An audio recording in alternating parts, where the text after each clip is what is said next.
The national championship is in the books. What a great season 2025 was. But you know what? College football, it's pretty much year-round, and it's definitely going to be year-round here on Midwest Sportsnet and on 446 Sports. College football this week is live on a Sunday night. Joey McWilliams, Doug Gann with you here on this Sunday night, the Sunday after Christmas, and it's a privilege to get to visit with you tonight. We have something a little bit new to the show. As well, it's now in its 42nd edition here, and we're going to see a little bit more of this in the off season. I know for some folks that's not a good word, but it kind of is tonight. And we get to visit. Special guest tonight is Coach Jason Aubrey from Kentucky Christian University. Coach, really quickly, I know you visited with me here before on Midwest Sports Net, but to get to go live with you tonight really is a privilege. I hope you had a good Christmas. Absolutely. And I'm still enjoying my Christmas, actually. So I'm actually in Illinois right now with my daughter and her husband, and visiting family and spending some time with my three granddaughters, actually. So my Christmas is still given right now. That is fantastic, Coach. That really is. And enjoy those grandkids. Enjoy the kids. Just make the most of every time. I know that really is a special thing. Well, let's talk a little football and more here tonight, as we want to make good use of your time. Kentucky Christian, you completed your third year as the head coach there in Grayson, Kentucky. Now, go back a little bit. Let's talk 1-10 the first year, rebuilding. 2-9, still a little bit of rebuilding in that. 4-6 in 2025, but because of the nature of college football as it is, it feels like it's still even a little bit of rebuilding. Then new quarterback for 2025, Jackson Wassett comes in. He does great things. We can talk about him in just a moment, but it's just another improvement. 1 win, 2 win, 4 wins. Talk a little bit about 2025 as a whole. Well, the first thing I'm going to tell you is it does actually, our website says 4-6. However, we did win 5 games this year. Our opening game is our week 0. The NAIA did not recognize South Carolina Christian as a NAIA sanctioned team. So we did play 11 games. So we were 5-6. I'm gonna fight for that 5th victory every time. So 5-6 is what we finished this year. And you know, it was a great opening game. We like I said, it was South Carolina Central Christian, and we beat them 58-0. It's something that we wanted to hang our hat on. You know, defensively, we got a shutout. Offensively, phenomenal game that we put some good points up and everything. But that's a huge way to start off the year. And to be able to finish 5-6 after going 1-10 and then 2-9, we even with those 5 wins, we believe we left 3 or 4 wins out there, actually. We played Reinhardt, the conference champs this year, to a 35-35, 7 seconds to go. They kick a field goal to win 38-35. That's the type of football we played this year. And then we lost by 4 points to Union. We lost by a touchdown to Pikeville. We are this close to competing for the conference championship, and that's this year. And all those guys that you talked about, or the people that you were about to talk about, they're all coming back. So Coach, we are at a place right now that if we can recruit our roster and don't let anybody poach our guys, we're in a good place. Coach, so I watched that. That's what we're doing right now. I watched that Pikeville game, and you guys got down. But what I saw in that loss was a fighting spirit. You guys never gave up. I mean, it was a battle throughout. And you look at a team that's 5-6 or 4-6, whatever it's got you. You were not far away from, like you said, being 7-3, 8-2 on the season. And what does that do for the confidence around there? Well, I can tell you this. I can tell you what it does. Retention. Yeah. We have on our roster right now, going in the spring, we have 92 guys on our roster. Do you know that that's more than UK has on their roster? UK's roster right now has less than 75 guys. We're at 92 guys. We retain our guys because our guys know what's about to happen. We're about to win a conference championship. and it's because of the work that they've put in. And I've got to step back a second and just talk about my staff. My staff has done incredible things. What we've been able to put together and the way that they've believed in what I wanted them to do. And I've given them the pieces, and they've taken it and they have just run with it. My offensive coordinator, Joby Sullivan, is just a phenomenal football mind. And he has done incredible things with Jackson Wasick and all of our guys that have been doing incredible things. And then our defensive staff. Our defensive staff, we weren't as good defensively as our offense this year because our defensive staff is 1 year behind our offensive staff. I've had Joby for 2 years now. My defensive staff that I have is just 1 year. So give us another recruiting cycle, and then we're going to put up some numbers offensively, and then defensively we're going to – and heck, this year we held our opponents to 10 less points per game this year than we did last year. So the things that are happening at Kentucky Christian are just incredible. And all these little stats that I could pull out and everything, they're huge, but they don't tell the whole story. You know, you look at our website and 4-6, oh, that's an average year. Well, people don't understand how close we were every game throughout the season. So, and like I said, we're playing with young guys. Heck, we had the freshman defensive player of the year on our team. Mm-hmm. We had the offensive player of the year on our team. We are poised to strike again next year. So it's exciting. It's an exciting time at KCU right now, as you can tell. Absolutely it is. Coach, shout out really quickly, Michael Brooks watching from West Palm Beach, Florida, or that area. Thanks for being on with us tonight, Michael. And if you are watching us live, well, let us know in the chat from where you're watching and who you might be cheering for in 2026 as we're turning the page on 2025. 2026 is ahead. Coach Jason Aubrey from Kentucky Christian. Coach, let's mention a name here really quickly, and I alluded to it a little bit earlier, Jackson Wasick, who came in. And let's talk about the offense for just a moment because, you know, you had a solid player, good freshman quarterback the year before, set some good numbers, and then he's gone. And actually, to his credit, played well at the school that he wound up at. Absolutely. Very good season for him. We talked before the season started that, you know, Grayson can and should be a destination. And it's what you're not just alluding to it, you're outright saying it right now. Grayson should be a destination. And you had some guys that would step up. It wound up being Wasick, who had that big game against South Carolina Christian, which, by the way, I spoke with Coach Logan earlier in the year as well. It's a good program. And he's trying to do some good things there at South Carolina Christian. But talk about Wasick's year and what that meant for the program to have somebody just come back in. You reload and you have a great season. Yeah, you know what I think of right away is I go right to Joby Sullivan, the guy that I just talked about. You know, you've got a quarterback that comes in and sets a bunch of records in 24, and then he decides, you know, to take a step someplace else, and then we got a new guy that comes right in. And I believe when we talked, I think it was August, we were not sure who our quarterback was going to be at that time. We had a couple of guys vying for the spot.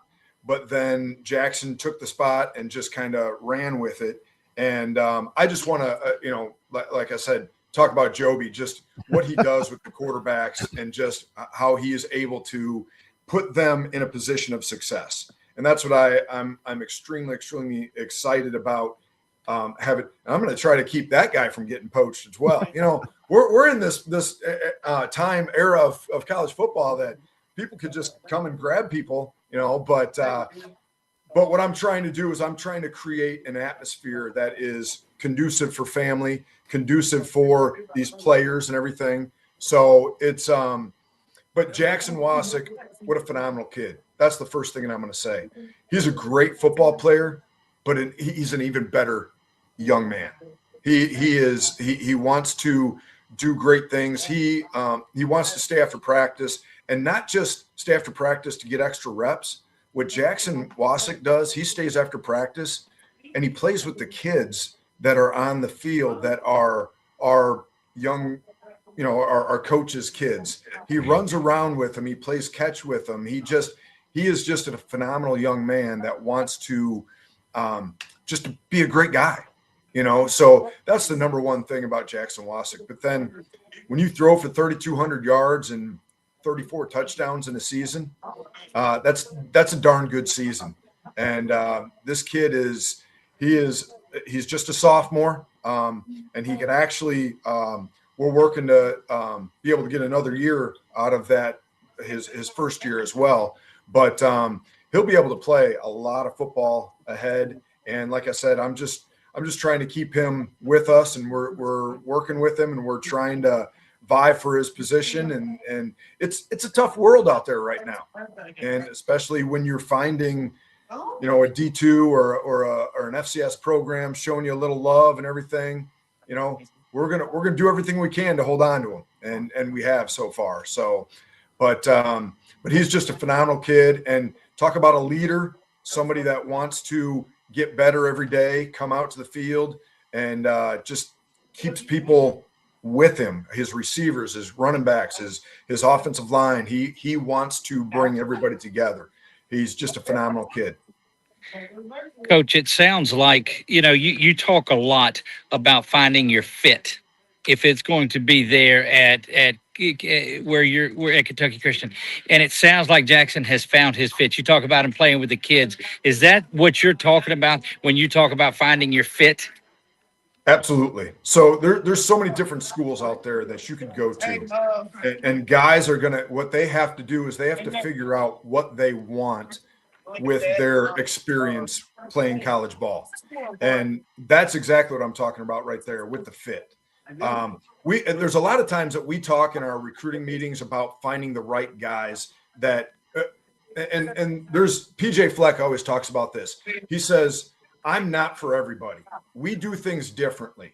And that's the way I feel like we do. We do things differently. We don't do things just like everybody else. And I'm not for everybody. I'm crazy. I'm going to hold you accountable, and I'm going to love you to death. That's what I'm going to do. And I'm going to find those kids that want that. And we're going to go and we're going to be great people off the field and greater people. I'm flipping that. We're going to be great on the field, but greater off the field. So that's what, I talk about, how we hold guys accountable, and we're going to hold them accountable in 3 areas of their life. And if we continue to hold them accountable mentally, physically, spiritually, every day that they're on campus, there's a lot of guys that don't like that. And that's okay. They're just not the right fit for Kentucky Christian football. And so that's my biggest thing that I want to do. I want to make sure that we find the right fit. They come in, they love where they're at.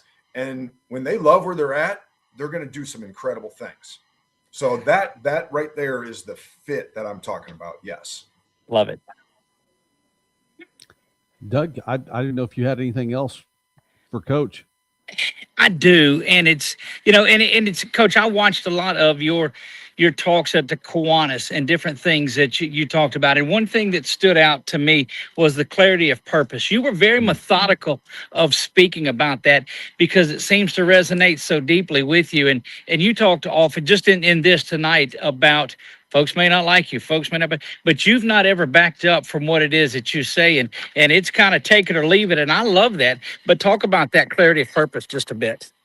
Clarity of purpose is what we call our culture is we call it the clarity of purpose. Right. And the reason why we call it the clarity of purpose is to be clear of what your purpose is. And a lot of our guys, a lot of guys, young guys right now, or transfer guys, they come in and they think their purpose is to be a great football player. And that's okay. It's great to be a great football player. However, your purpose in life is so much greater than being a great football player. Correct. So we go through all these things that we do at the beginning of our meetings and everything. And we say our clarity of purpose every day. And the reason why we say it every day is because when a group of guys says something together and they believe it, not only here, but here, it resonates. And it's, your voice has power. Right. And when we have 100 guys, 120 guys saying the same thing every day in a meeting room, it's power. It's absolute. It's positive energy, and we love positive energy. And Joey, you talk about, Jesus talked about positive energy all the time.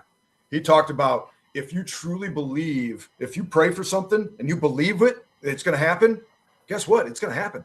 That's right. That's called positive energy. And if we continue to say out loud what we're going to do, what our clarity of purpose is, which is it's who we are. It's, and we talk about family. Forget about me. I love you. We talk about our mission. Our mission is to serve others, and to serve others. Who is the greatest leader ever in the history of the world? Jesus. Okay.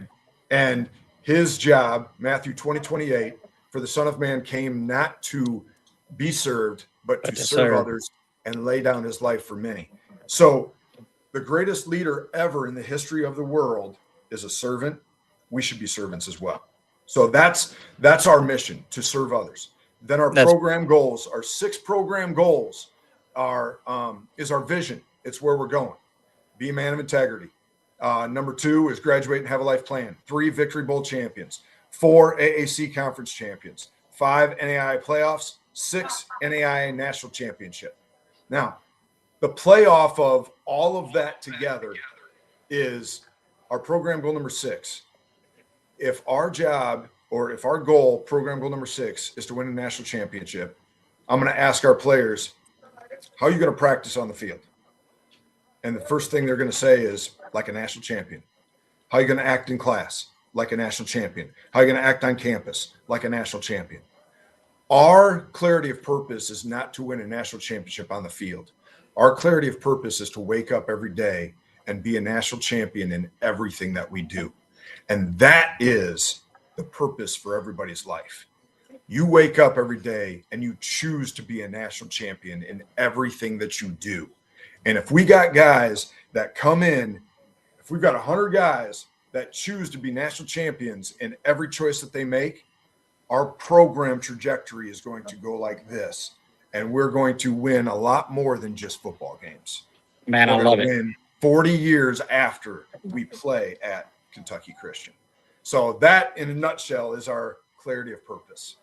Look, Coach, I love it, and seeing you talk in the videos that you have posted, you're no different now than you are talking about it then, and that's a sense of genuineness that a lot of folks fake. And Coach, there's not a bit of it. And you and I met about 20 minutes ago, and you sense that truthfulness, and I can say just well done. Thank you. I appreciate it, Doug. It's great talking to you, man. Absolutely. Well, Coach, I know that you're with family now, so we don't want to take up too much of your Sunday night. I would ask this because I know we'll get a chance again in the summer to preview a little bit more. And as you're talking about, I hope the numbers are 92 plus at that point in time so that you're able to continue what you have going on. But looking to the spring, and you, again, I say alluded to the fact you pretty much came out and said it, talking about that you're recruiting roster. And so when you're looking ahead then in the spring, is that spring game a big deal for you? Are you looking to have a spring game? Some coaches don't do spring game, and I just kind of wanted to get your take on that because, this is players can be poached. Absolutely. We right now, the spring game every year that I've been at Kentucky Christian it's getting bigger and bigger. Okay. And here's why. When you have a roster of 92 guys, you're still competing for spots. So if you come in and we only had, 50 guys last year, 45, 50 guys in spring, it's kind of hard to compete for spots.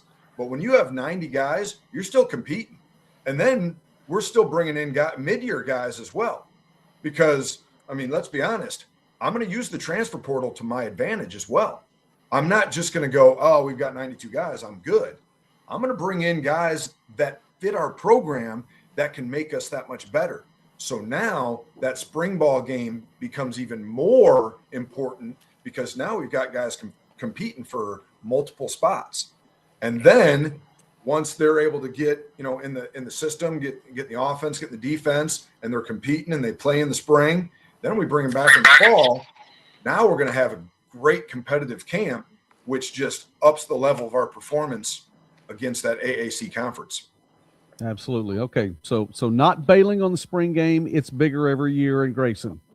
Absolutely. All right. Make sure I heard that right. Doug, anything else for Coach?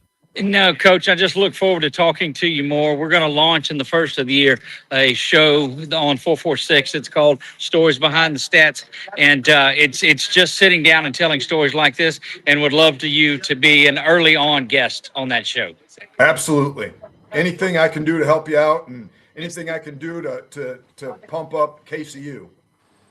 Trying to get my wife to let me do these shows on site, but she's not agreeing with me traveling the country right now. That is so funny, Doug. If I said I was going to Grayson, Kentucky right now, Jody would already be packed in the car before our show's over with. So I understand. Coach, Merry Christmas, sir. Thank you for setting the precedent of what a coach should do on a Sunday night and be on Midwest Sportsnet and 446 Sports and talk about. I'm going to let y'all look behind me real quick and see what's going on in here. This is the end of that 7-on-7 that we talked about. Some of the best players in the state of Louisiana gathering here in Central Louisiana. That is awesome. That is awesome. All right, Coach Jason Aubrey, Kentucky Christian University, head coach of the Knights. Thank you very much for being with us tonight, sir. God bless you, and have a great start to your new year. Absolutely. Thanks, guys. I appreciate it. Merry Christmas, and we'll talk soon. Thanks, Coach. All right. All right, we let Coach go there. I hope not unceremoniously, but I think I pushed the button too soon. Didn't mean to interrupt you, Coach. I apologize. But really quickly, shout out to Matt, who says it's a Grandview weather type of day up there in the North Country. Well, let me tell you something, Matt. You let some of it escape because the cold front hit where we are, at least where I am in southeastern Oklahoma, about mid-afternoon, and it's chilly, and the heater is going on over here in Studio B right now. Doug, you're telling me that the cold front's supposed to hit your direction sometime today? So we made it out to practice today, and there was a record high. And we came tomorrow, and it'll be 45 to 48 degrees. So about a 35-degree drop-off from practice to playing time. Absolutely. Well, now it's about that. I want to say it might actually be 40. It was 82 in the car after church this morning, and computer saying 43 right now. So goodness gracious. Totally that's welcome to the South. Well, listen, shout out to everyone really quickly. Michael's watching us from Florida where he says it's 80 degrees there. So that is Matt watching us from the North Country. And Tool Envy steps in. Hey, Tool Envy. Man, I missed you in Fort Worth. If you were there, I missed you. I was looking. Tool Envy says rain with temps dropping in Iowa. So a Grandview weather day there, but not blizzard day there in Iowa. But glad you all are watching. And some of you all may be watching on 446 Sports Nights. We're streaming on both channels. So let us know from where you are watching. Doug, you have someone there with you? Or? Yeah, one of the coaches that are in town that talks about it too, and he's joining us here, and we talked about the 7-on-7. So yeah, go ahead and introduce yourself to the folks that are watching all across the country. How you doing, everybody? I'm Coach Jonathan Collins from Shreveport, Louisiana, here with 7-on-7 at Gridiron Bowl Game. Gridiron Football USA. Check that out if you guys are looking for something. They do a lot to promote high school athletes all over. Two furthest away that we've had was a couple of years ago. They were out of Canada. But we've got a young man out of Tennessee. We've got Arizona, Arkansas, Louisiana, Texas, Mississippi, all around that are in town for this weekend. Nice to see him coming in with some jerseys. Actually, someone else looking over your shoulder, Coach. That's right. There you are. Elijah Banks from Glen Oaks. There you go, out of Glen Oaks. So they've got probably 150 kids that are here this week, and they split up into 4 teams. Also have some junior high kids that'll play tomorrow. The Senior Bowl is Tuesday. Man, that should be a lot of fun. So if you're watching on 446 Sports, you'll get a chance to see that as well. Yes. And Doug will be on the call for that. Doug, let's move back to NAI for just a moment here and talk a little bit more about that tonight. As Tool Envy, man, I missed you by feet at the game on the field. Oh, man. Well, Doug was there for a little bit, and then Doug bailed. He ran. He had to go back and get out of it. We tried to get a few of those interviews. So, Tool Envy, I am so sorry I missed you. But I promised I would not give away your secret identity. But I look forward to getting to see you face-to-face again one of these times real soon. let's talk really quickly.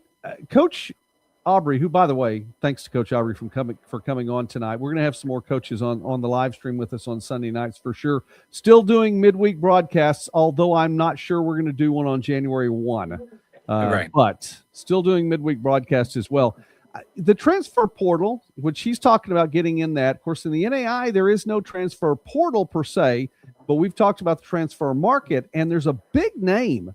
Big name in Tool Envy. I know this is something that's important to you. Drew Selin is making himself available in the transfer market, according to a post that he had last week on Twitter, X, whatever you want to call it, social media.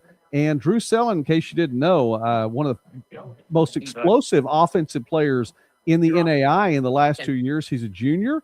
He was in the number 1 or number 2 in both receiving yards and receiving yards per game in each of the last 2 years, Doug. I mean, that could be a big loss. Now, he didn't rule out going back to Morningside, but it was that's a big deal. Look, and it's that time of the year, and it's changed so much. And you heard Coach Jason talk about how, and he used the word poaching. Now, I think this is just a little bit of testing what's going on out there too, but it's become so prevalent right now to do that. You know, one thing that they talked about tonight, and it was a gentleman that played at LSU. He talks about, look, get somewhere and prove your worth. Bet on yourself. And that young man's done that. And so if there's an opportunity to move on and get into perhaps to that D1 level, then go get it. You know, I think you said it best right there. He has done that. If there are a few players out there who have done just that, and Drew Selin has without question proven himself there. And Tool Envy says, hey, listen, Grandview has a place. Can arrange the truck for his stuff right there. Oh, Tool Envy. That is great. You know, hey, listen, let me throw out a couple more names here that have come up. Yep. One of them that's official, and one of them I'm going to say is unofficial, but it was implied, okay? Caleb Bridges from Lindsey Wilson officially said on social media that he's out there, an all-conference performer for in the secondary for Lindsey Wilson. Of course, Lindsey Wilson made a playoff appearance again this year. Bridges listed at 5 interceptions, but I'm going to clarify that number because he had one interception in the regular season. He had 4 in the Indiana Wesleyan playoff game alone.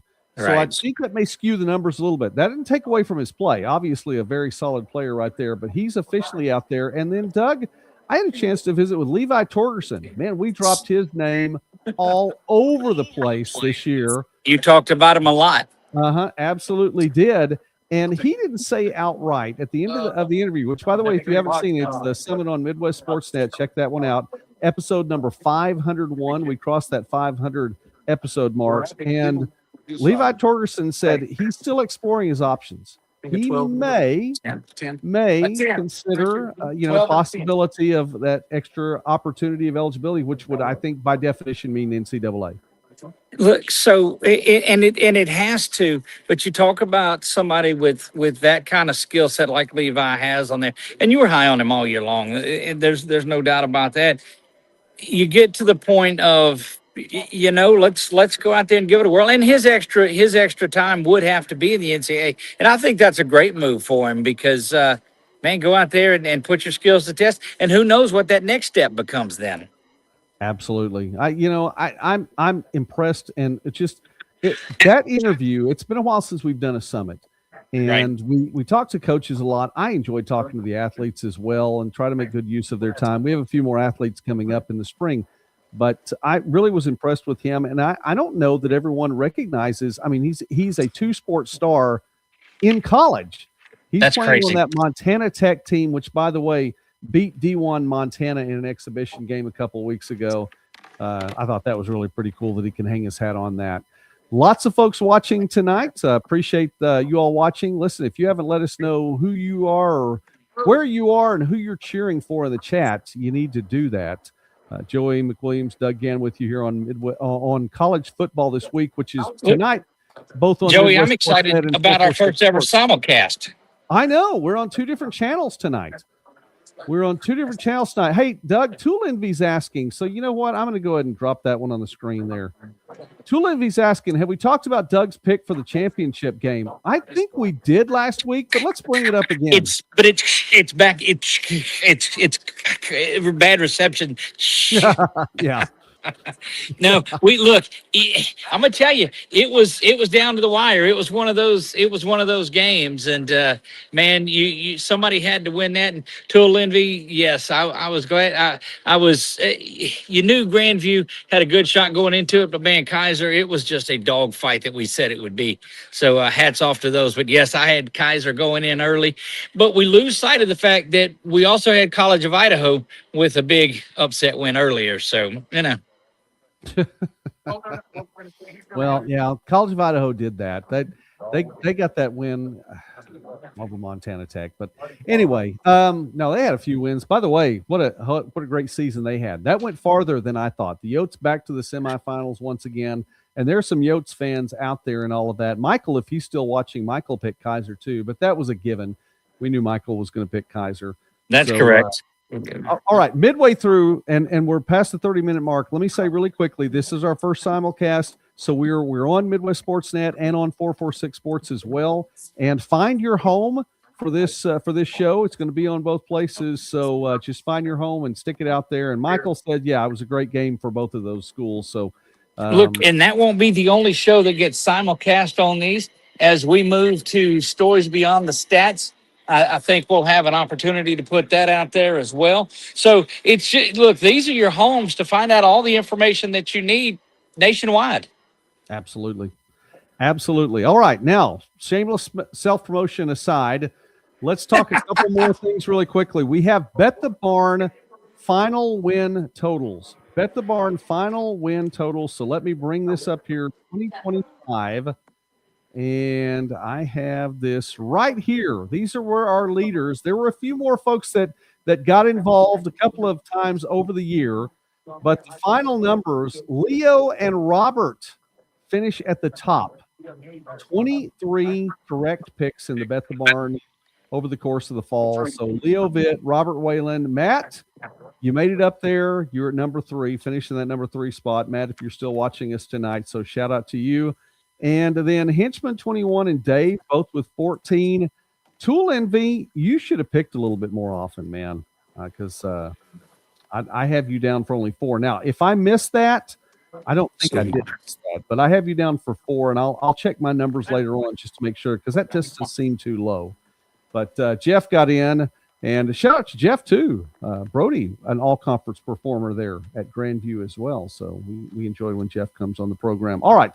So I'll get that off the screen and get to one more thing about college football, Doug. Before you do, so I couldn't see that very well on, because I'm actually on my phone tonight doing this, wrapping up and about to head back to Alexandria. Doug, But was I dead last? No, you weren't dead last. You just weren't one of the leaders. You got in late. Okay, you got That's in right. late. So I didn't put my number up there either. Okay. I'm not even going to go there. Trust me, it was not in the top 5. We'll just go that way. and I picked every single week, and it was not in the top 5. So there I gotcha. Doug's going to get his 10,000 steps in just on this broadcast alone. Okay, coaching changes. Let's talk about this really quickly, because there are some big names out there, and we mentioned last week. Okay, Simpson drops their coaching resignation and new coaching hire the Friday before the championship game. So I thought that was an interesting time for that news. Trevor Utter promoted from wide receiver, tight end coach to be the head coach. This one just a couple of days ago. As a matter of fact, I think it was yesterday. This one dropped. Rio Grande in Ohio, brand new program in the NAIA after about a 70-year hiatus without college football. Rio Grande. Rio, I know. It's tough. Yep. Listen, I was born in Texas. It is so tough for me to say Rio Grande. But That's I'm correct. right. The Red Storm have a new head coach, okay, and that is Mike Bartram. Now, if you look back on this a little bit, let me see if I can pull this statistic up really quickly. Rio Grande Last year, Mark Thurston, 1 year, the team went 0-9. It was his first season, but he stepped in for Quincy Wilson as Rio Grande and Quincy Wilson, who was set to be the first head coach, parted ways before the season started. Coach Thurston steps up, takes the team for the whole year. They make it through the year, unable to get a win in that first season. So now you have a new person stepping in. And Mike Bartram, this guy has some credentials and also looks like just a stellar person on and off the field. So definitely want to drop that. So now we know we're going to have 12, at least 12 as of now, teams with a first-year head coach. 7 spots have been filled, 5 vacancies that are still out there. Langston's one of those, Arizona Christian one of those, Eastern Oregon one of those, Rocky Mountain is one of those, and Southeastern in Lakeland, Florida, one of those as well. So now this is encouragement, because you know that there is a national championship coach that was in his first year this year. So, understand where he was the first year coach at, but I'm just saying what I'm saying. All right, that is fine. Okay, so we'll get a chance, hopefully, and we are on the list, by the way, for the summit to get some interviews with some of these new head coaches. Rocky Mountains coach Chris Stutstream just took the head coach position. He stepped out. He's taking over at Bismarck State. First-year football program, again, after a hiatus of, decades. But Bismarck State in the Frontier Conference will have football in 2027. So that's going to be at least a 15-team league. Not next year, but the year after that. And the Heart, by the way, which is the conference of the current reigning national champion, 2-time national champion Tool Envy. The Heart Conference, I believe, will be a 15-team next year, because I'm pretty sure that's where Mount Mercy is. And Mount Mercy is starting football in 2026. Look, that Heart Conference is just, that's such a solid conference. It really is. And now Grandview, again, 2-time national champion. So that's where we are there. All right, we had a chance to talk to Coach Aubrey tonight. And, Doug, I know you're driving, so I want you to be safe while you're driving as we start to wrap things up here. You see both hands on the wheel. I've got it hooked into the device there. So. Okay. Well, I want to give a shout-out to 2 more people before we left. And I did it on TikTok earlier this week, but I want to do it officially on college football this week. The Walter Camp Foundation released its NAIA All-American teams and Player of the Year and Coach of the Year. Coach of the Year is E.J. Peterson, rightfully so. I mean, 14-0 in his first year with the program. There's a lot you can say about a number of coaches, and I have. And I put out there, who I think should be up there to the top. Don't change that at all, but a shout out to Coach Peterson, because, man, what a fantastic season he had. Doug, you got to see him there on the field as well. Yeah, and look, it's all of that notwithstanding, the coaching, the championships, the interview that he did, and I'm such a fan of genuineness. I don't think there's a more well-deserving person than Coach EJ. Absolutely. He gets that. Here's the other one I want to mention, and I'd love to hear your take on this, and guys in the chat as well. And, well, hang on. Tool Envy didn't want to test the football gods. He just didn't want to jinx Grandview in any way. I think that's what it was. So I understand. The Player of the Year, according to the Walter Camp Foundation, Destin Loring, the absolutely stellar running back from William Penn, who helped Coach Benavidez and the Statesmen to a record-setting season. And Destin Loring, senior, he had a great year. I try to say, and you made such a statement, trying to stay away from picks on games and things. There were so many great talents that were out there. I'd hate to name a Player of the Year like that. That's just but you're right. What a season. Absolutely. And one note on Destin Loring, 1,949 rushing yards, 30 rushing touchdowns, and he did not lose the ball. He did fumble it once, but he got it back. So he did not turn the ball over. One great game. It was a great year. And Tool Envy, he says it right. One bad game. Man, that was a tough opponent too, because Friends and Tool Envy, you said it too. Friends was a problem. So that was a tough one to come up against. All right. I'm not going to say this is the last time that I'll be on the air in 2025, because as sure as I say that, there'll be an opportunity to come back on, and I'll want to get a chance to visit with folks in the community. Doug, really quickly, you are going to be on the air, though, on 446 Sports later this week. Yeah, we'll be on tomorrow for the junior high All-American game. There are teams from Louisiana, Texas, Mississippi, players from there, and they combine into North, Central, and South, and they'll battle a little three-way round robin and play. They've been working for the last 2 or 3 days. And then Tuesday, the 30th, we'll be on with the senior high bowl game. But and that will wrap us up at that point. But we jump right back into it on Friday, January the 2nd, in a battle of top 10 basketball teams in Louisiana as we move right over into that. So we'll be off New Year's Eve and New Year's Day, and then right back to it. But I'm telling you, 2026, if it's half as good as 25 ended, man, I'm so excited about it. Look for our wall-to-wall NAIA football coverage. I know Joey is taking such a lead on that, but we're going to have NAIA softball for you as well throughout the year. All right, Doug Gann, on the road, truly on the road, even as we speak right now, and we're simulcasting college football this week. So shout out to everybody in the community, and Michael, Matt, Tool Envy, I think you guys were the only ones on tonight. Shout out to you guys, and if you're new to college football this week, well, hey, listen, get in the chat, join us in the community, because it's a lot of fun, and we do appreciate one another here, and we enjoy talking about college football right here on this channel. So Happy New Year to Michael. Happy New Year to all of you all. If we do not see you again before then, if I don't see you again before then, definitely I am praying for you, and I want your 2026 to start well and that you have a great start to your year. If not this midweek, college football this week will be back next Sunday night, first Sunday of 2026. And there will also be, to give a shout out to Midwest Sportsnet, there'll be some more Summit episodes where we get to visit with some more coaches and players, not just football, but throughout the realm of sports. So, Doug, final word as we close.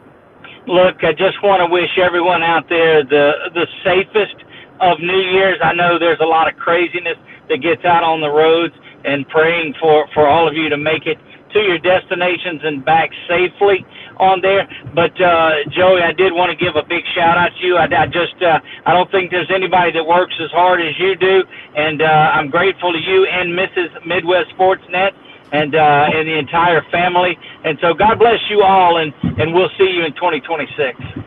Thank you, Doug. And a shout out to you from Mrs. Midwest Sportsnet, and to the community also from Mrs. Midwest Sportsnet, because I honestly cannot tell you how much she appreciates you all as well. She gets to watch every now and again, so she appreciates the community. I want to say thank you again tonight. God bless you all. College football this week continues year-round on these two channels. You guys have a great night. Hey, okay, I'm sorry. I'm going to say this really quickly. I got some new lights. I'm playing with the new lights, Tool Envy. So who knows? They could be different colors in the future. But a shout out to everyone. God bless you all. Merry Christmas. Have a great New Year, and we will see you all very, very soon.